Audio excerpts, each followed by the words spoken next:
How are you doing, guys? Koji here at ComplEat.com. This is a Veganuary podcast where we're doing pretty much every day with a new topic during the January. We're trying to bring up different vegan topics to make your transition into vegan or trying out a plant-based diet, hopefully make it easier. So today we're going to talk about lab meat, meat grown in laboratory, and is it vegan or not, how to approach this, what's the future on this, and try to pretty much touch a little bit of every side of the aspect. I'm gonna just kick off with a couple basics, how the lab meat grown and how is it produced, and I'll give it to you because you probably know better than me. So what is lab meat? Lab meat basically is an in-cell meat or in-cell growth. So what they do is they take a tissue sample from, let's say, from a cow. Usually I think it's blood or something like a muscle tissue sample, and then with kind of like we do with babies, I guess, embryos and stuff. Mm-hmm. So they start to multiply the cells and then add carbs and amino acids, and then the tissue grow just like would grow normally. So it's meat in a sense of how it grow naturally, so they don't genetically modify the cells itself. It's not grown as normally would grown in a It just grows the meat tissue, not bone or anything else. So you cannot grow a whole cow in a laboratory. What you can do is, because even if you want to in vitro baby, you have to fertilize the cell, but you put it back into a uterus, to grow. So what they do, you just grow the tissue itself. So you grow muscle tissue, and then it's become I think they do big pates, and they can cut it up, and then they can use it to sell it potentially in burger forms or something like that, or steaks forms. I think steak is the hardest to grow because it's not and it's meat is meat, but in terms of when you put it on your plate to taste, and the texture is not just based on the meat. There is blood in it, there is fat cells, so the ratios of the meat gonna give it taste, I guess, in a steak. I'm not expert in steaks, but different taste of meat. It's coming from different ratios of meat, fat, blood, I guess, and other things. So it's just growing meat. It's not gonna make it tasty as exactly the same. Yeah, I guess a different kind of steak. So not you can rank steak differently, I guess, by quality. So I think they are 70-80% there, as I saw in articles around the taste as the same as a normal steak, but not quite there yet. I know they started to sell chicken nuggets now, so you can actually buy it. Some restaurants do it, so you can go and eat it. It's very pricey yet, so I think one chicken nugget is $50, so it's very expensive yet. So it's very hard to make it more commercial because it's a very expensive process. For now, I think lab meat is there where plant-based meat or fake meat was a couple of years ago, because now is the plant-based meat pates are a little bit still more expensive than regular meat, but way closer than 2-3 years ago when it was 10 times more expensive or so. I'm gonna pass into you, and then just tell about your background. You have a degree of. I've worked in the lab, but I was more studying the environment. But I can see how they would grow because I worked with bacteria, so it must be very similar. Just put some sort of substance that the bacteria will feed on, and bacteria are cells, right? So and they just multiply. Well, I was going to say rabbits, but actually rabbits are nothing compared to them. They're crazy little cells, microorganisms. But yeah, so that's why I believe that in the future it might become cheaper to produce it if you have just a lot of labs doing the same. It's also going to be more mass produced, and I believe they'll just find, you know, technologies and ways to do it in labs that are just made for that purpose, and it's going to eventually become cheaper. So it's very important what you just explained in terms of defining what it really is, because that allows us to conclude that it's definitely not vegan in the sense that usually vegan means that the product comes from a plant source. This does not. Yeah. So what they do, as you said, is that they collect some animal cells. It can be stem cells. I think it's probably the easiest way to reproduce the cells that can just, you know, like virgin cells that can just reproduce into basically almost anything. That has been done for years now for the vaccine. Funny enough that we are seeing about vaccines in the news every day now. So for the vaccine industry, they've been collecting and developing or growing stem cells from chickens for many years now. So that technology is perfectly developed by now, and it's quite easy for them to do this with chicken cells. That's why the chicken nuggets were the first thing to be sold, probably, because it's the easiest one to pick on. But because of that, it's not vegan. Also, although it doesn't need many animals, you still need to raise some, because you need to collect those cells from somewhere, right? So no, you don't need to kill the animal, but you need to have animals raised in captivity so that you can collect cells every time you need.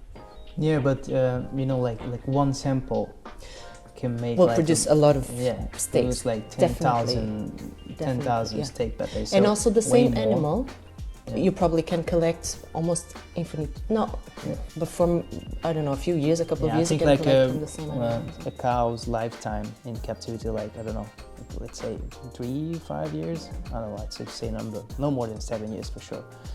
But with this way, you can basically keep a cow as long as it lives. So you don't have to slaughter it.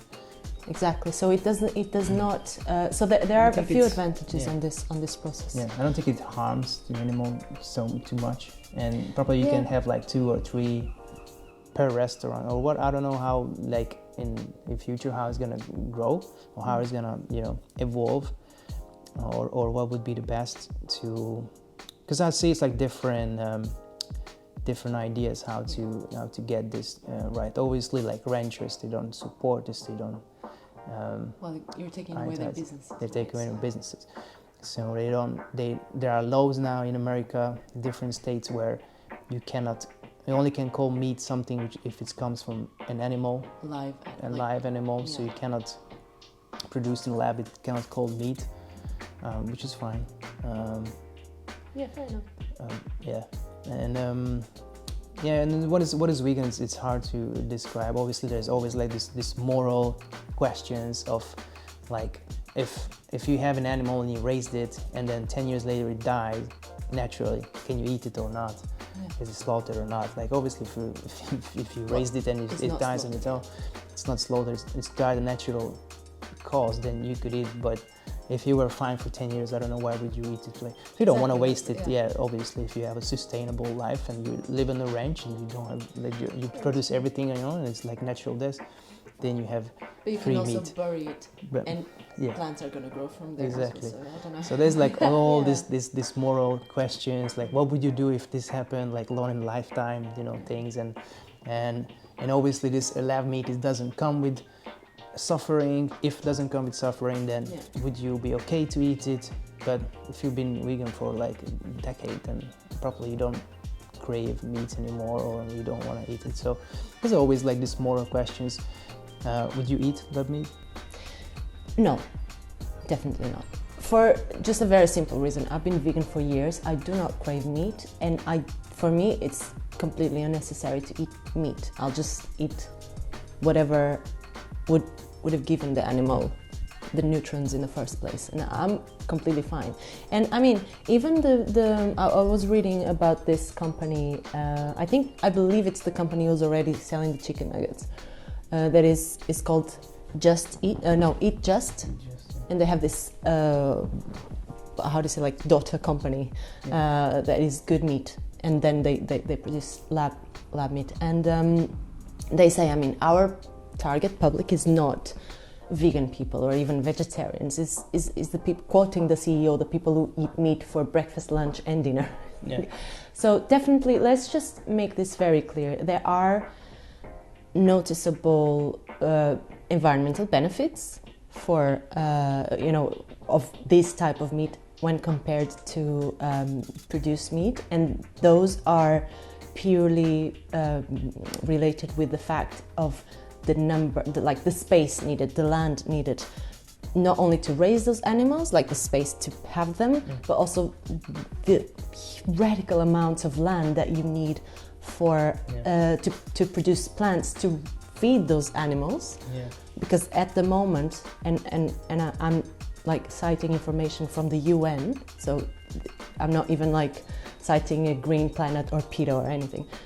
More of the ice-free land that we could potentially use to produce food is being used to produce plants to raise the animals for us to eat, plus the land that is used to raise the animals themselves, than to feed humans. Yeah. So there's that. Yeah, like so they grow in like soybean like crazy in Amazonas. So they're cleaning Amazonas for soybean to feed the cattle, where we eat cattle. It just doesn't make any sense. We could just and the cattle, just imagine how much a 200 kilo or 300 kilo cow would eat, and you would eat.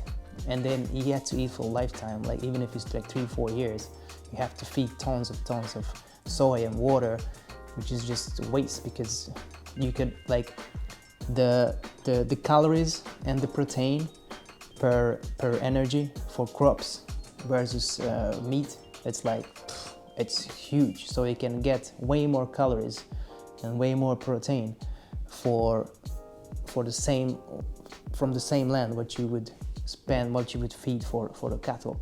So so because for this you only need a very limited number of animals.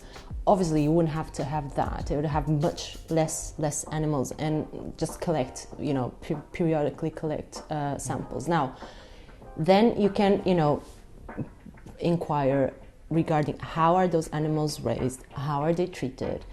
I don't believe that collecting cells is painful at all. It's like a little vaccine, needle.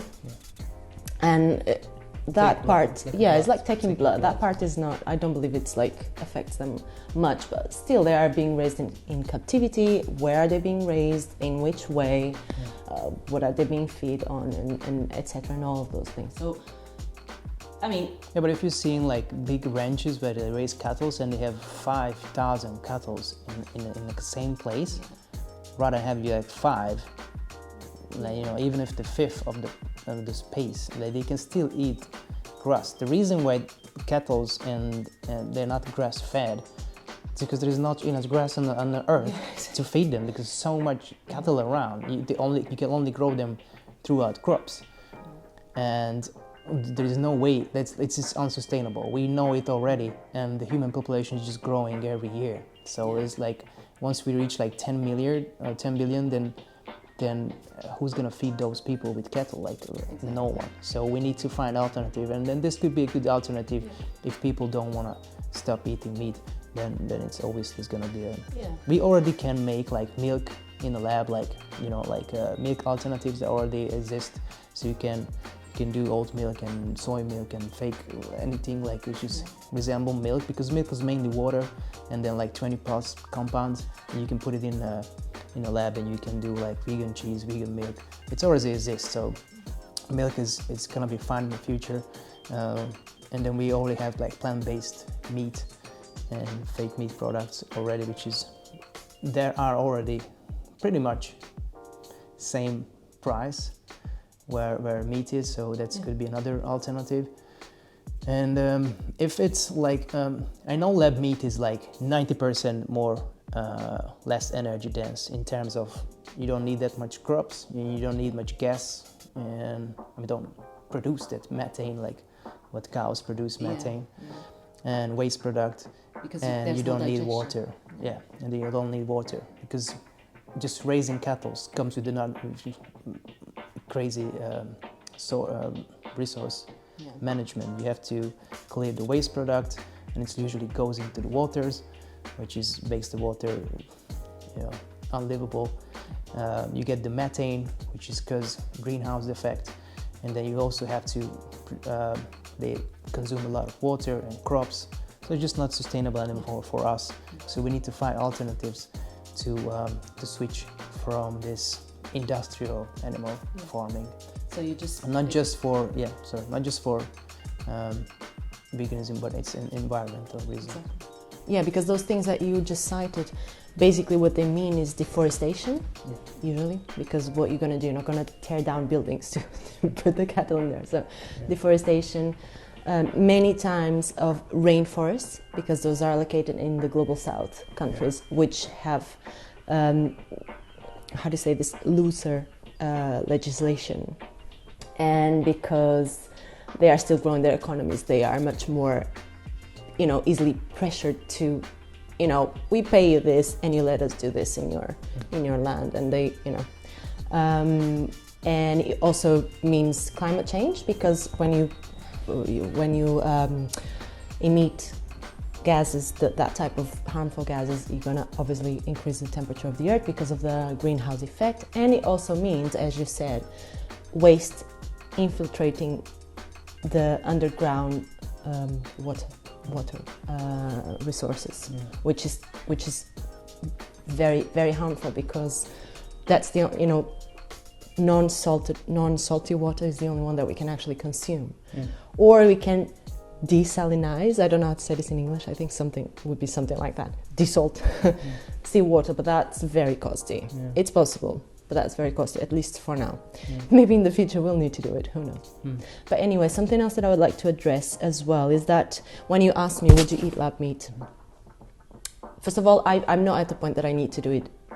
So for me it doesn't make sense. I still think it would be better for heavy meat eaters to consume lab meat than industrially raised cattle, for all of the reasons that we've mentioned. But for me, not only in terms of health, because I don't need it, but also environmentally, I still think, yes, all of these benefits as well that we've spoken about, they're still there. But on the other hand, an urban optimized agriculture also has all of those benefits, like, doing like the Netherlands. They're this tiny country, and they export so many fruits and vegetables. And I found this out quite recently. If you use like smart buildings, and if all the energy you need you use is from renewable sources, if you used stacked plantations or plant cultures, all of these things allow you to produce so much more plants and also avoid deforestation and all these things. I'm not saying that it would be possible to feed the whole world with that, but the combination of all of these things would certainly be much better than what we have now. So that being said, an urban agriculture for me would be a much better solution, because I can still eat only plants and I have the same benefits that I have with this type of thing without needing to even raise animals in captivity. Plus, I have no idea as for yet of the true carbon print of the whole cycle. Since you have to build the lab, you need... Yeah, at the moment, probably, environment is probably not as efficient as we think, because yes, you use less water, less resources, like 90%. So the changes is huge in the production of that itself. But then everything you need to get to that point. Because in lab, you have to. There is like this huge tanks where you grow the tissue itself. It's it's kind of like how to make yogurts and fermentation, milk and stuff like this. So you need this huge nitrogen oxide holders as well to keep the cells in it frozen. So you need a lot of energy, and if the energy comes from fossil fuels, then it's kind of like you might have like you gain some resources from here, but you have to use more here for electricity. Yeah. So at the moment, obviously, it's the technology is not there, but if it's there, when you can save a lot of resources, especially greenhouse effect, you can reduce that. Then it could be something. I think meat is gonna be something like in the future. It's gonna be something like ICE vehicle, like internal combustion vehicles. Like everything is gonna be electric, and then you have like one or two like weekend cars, like veteran cars, and then you can collectors you can take out on the weekend. I might probably have to pay like higher taxes to keep them, but it's something like it's gonna be like something like a toy or something. It's gonna be so it's and the meat is gonna be something really exclusive. You have it here and there, but and probably still lab meat, not real. It's gonna be very rare to like it's just unsustainable. And then as the population grows, it's gonna be harder and harder farm animals. I mean, if lab meat or because it's more like it's mainly cultural. Like we don't need need meat to be healthy, or it's not. So why if you don't need it, then why you suffer animals? So if we don't need it, but we kind of keep the culture of eating meat and how to cook meat and I don't know, we have this attachment to these kind of foods. It's not the meat itself, but how your mom cooked on a Sunday, or the dishes, the Christmas, the grandma. So if we didn't know better back then, and then we still have this attachment that is more emotional than actually need, then if we can replicate that with the other one, that's probably good. Good solution. Yeah. Okay. For me, the main thing is what I've just said. I don't need it, and I still think environmentally you can also make a very efficient sort of almost urban agriculture that will not, in any case, will not need as much, because what do you need to raise plants? You need some organic matter or some fertilizer, plus some water, plus some heat. And if you have like smart buildings that minimize waste of energy, if you use energy from renewable sources, you'll always need much less energy than for a fermentation tank, for example. So even if you're using it from renewable sources, you still have to mine the metal to build a solar panel, to do this and that. So the less you will need, the better. And we know that plants can feed a lot of people as well. So, but still, on the other hand, still better than having industrially raised cattle. So yeah. Okay, good, interesting. Let us know what you think about it in the comments. Would you eat lab meat or no? If you have any questions, just shoot it in the comments, and you can find everything on my website, traincomplete.com. Catch you next one. Train Complete. Train Complete.